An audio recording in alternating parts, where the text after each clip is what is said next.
Good morning. Welcome to Market Today by ECTRA Arulrajhan. Today is 1st June 2023. So, என்னோட pre market இன்ஃபர்மேஷனை பார்க்கலாம்.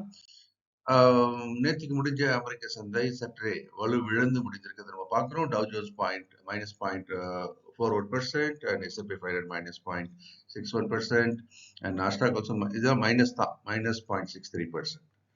Okay. So அதே ஆசிய சந்தைகள் எப்படி இருக்கு அப்படின்னு பார்த்தீங்கன்னா சில சந்தைகள் ஏறியும் சில சந்தைகள் இறங்கியும் உள்ளன. நிக்காய் ஏறி இருக்கிறது நம்ம பார்க்குறோம். ஹாங்ஸங் அண்ட் ஷங்காய் சீன சந்தை இதெல்லாம் ஏறி கொஞ்சம் வியாபாரம் ஆயிட்டு வருது.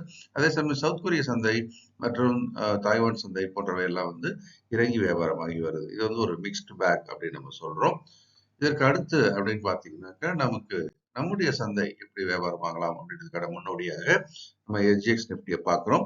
ஸோ நிஃப்டி சிங்கப்பூர் ஸ்டாக் எக்ஸ்சேஞ்சில் எஸ்ஜிஎக்ஸ் நிஃப்டியில் வியாபாரம் ஆகுது. அது வந்து இப்போ ஒரு 50-60 பாயிண்ட் வந்து கேப் டவுன் ஓப்பனிங் அப்படின்னு நம்ம பார்க்குறோம். ஸோ தொடர்ந்து சில தினங்களாக தொடர்ந்துன்னா 2 நாளாக ஒரு கேப் டவுன் ஓப்பனிங்கில் சந்தை இருக்கிறது நம்ம பார்க்குறோம். ஸோ இன்னைக்கும் அதே மாதிரி ஒரு கேப் டவுன், இது எப்படி ரெக்கவரி ஆகுமா அப்படின்றத பார்க்கலாம். நிஃப்டியை பொறுத்த வரைக்கும் இப்போதைக்கு அந்த 18,650 அப்படின்ற ஒரு அப்பர் ரேட் வந்து ஸ்ட்ராங்கா தடுக்கப்படுறது நம்ம பார்க்குறோம். அது மாதிரி சப்போர்ட் வந்து 18,200 அப்படின்ற ஒரு எல்லைக்குள்ள இருக்கிறது நம்ம பார்க்குறோம். இது வந்து ஒரு பிக் பிக்சர், ஒரு ப்ராடா எப்படி இருக்கலாம்ன்றதை நம்ம பார்க்குறோம். நிஃப்டி பேங்க்கும் அப்படின்னு பார்த்தீங்கன்னா இப்போ இந்த 43,000 அப்படின்றது வந்து மிக முக்கியமான ஒரு சப்போர்ட்டாகவும் மேலே இப்போ ஆல் டைம் ஹைக் போயாச்சு இல்லையா. ஸோ அதனால அது படிப்படியா இப்போதைக்கு மேலே ஏறதுக்கான ஒரு வாய்ப்பும் பயன்டாகவும் இருக்கு. பட் 45,100 ஒரு ரெசிஸ்டன்ஸ் லெவலாக இப்போதைக்கு பார்க்கிறோம்.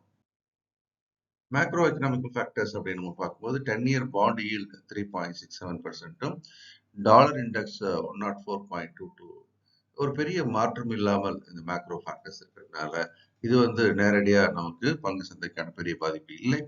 க்ரூட் ஆயில் தொடர்ந்து பார்த்தீங்கன்னா ஸ்லைட் ஆகிட்டே இருக்கு, இறங்கிட்டே இருக்கு. இப்போ $72.72 பெர் பேரல்.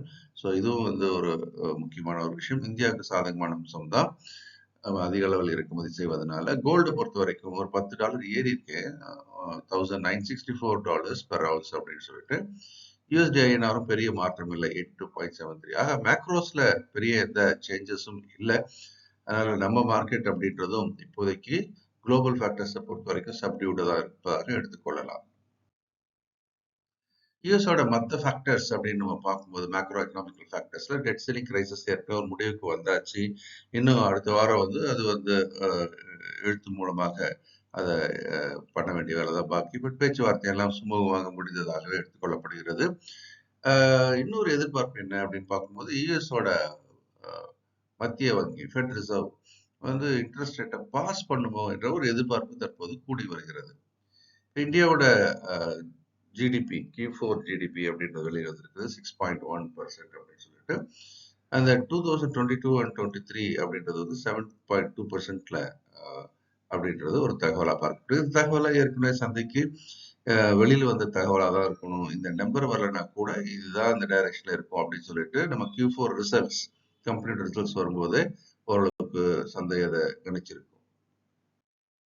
எஃப்ஐஎஸ் அப்படின்னு எடுத்துக்கிட்டீங்கன்னா இந்த மாதம் அதாவது மே 2023ல மேட் கிரேட் பை 27,856 crores அப்படின்னு வாங்கி முடிச்சிருக்காங்க அந்த மாசத்தை.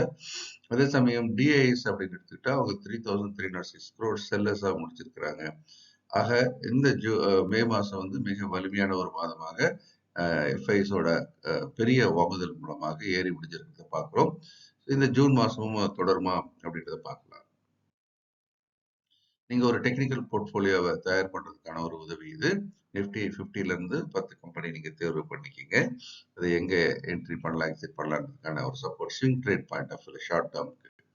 ஸோ அதுக்கான ஒரு பெரிய டிஸ்கவுண்ட் ஷார்ட்லி முடிவுக்கு வர இருக்கு. ஸோ நீங்களும் அதை சரியா பயன்படுத்திக்கிங்க. ஒவ்வொரு நாளும் காலைல 11 மணிக்கு எக்ட்ரா டிவி தமிழ் சேனல்ல ஃபியூச்சர்ஸ் நிஃப்டியை லைவ் அனலைஸ் பண்றோம். நேத்திக்கும் 2 வாய்ப்புகள் அடையாளம் காணப்பட்டு வெற்றிகரமாக நடந்தது. கேண்டில் ஃபார்மேஷன் அப்படின்னு பார்த்தீங்கன்னா இப்போ ஒரு பியர் கேண்டில் ஃபார்மேஷன். ஆனால் இது ஃபுல் பியர் கேண்டில் ஃபார்மேஷன் சொல்ல முடியுமா அப்படின்னா அப்படி சொல்ல முடியல. பட் செல்லிங் ப்ரெஷர் இருக்கிற ஒரு கேண்டிலாக இப்போதைக்கு நம்ம பார்க்கலாம். ஏன்னா கொஞ்சம் ரீபவுண்டும் ஆகுது அப்பப்போ. அதனால இப்போதைக்கு அப்படின்னு பார்த்தீங்கன்னா மேல் எல்லை அந்த 18,650 வந்து நல்ல செல்லிங் ப்ரெஷர் இருக்கிறது நம்ம பார்க்குறோம். இன்னமும் இருக்கிறதுக்கான வாய்ப்பு இருக்கு.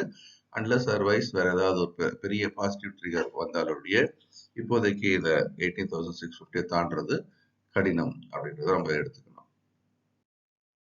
இந்த வீடியோ உங்களுக்கு பிடிச்சிருக்கும் நம்புறேன்.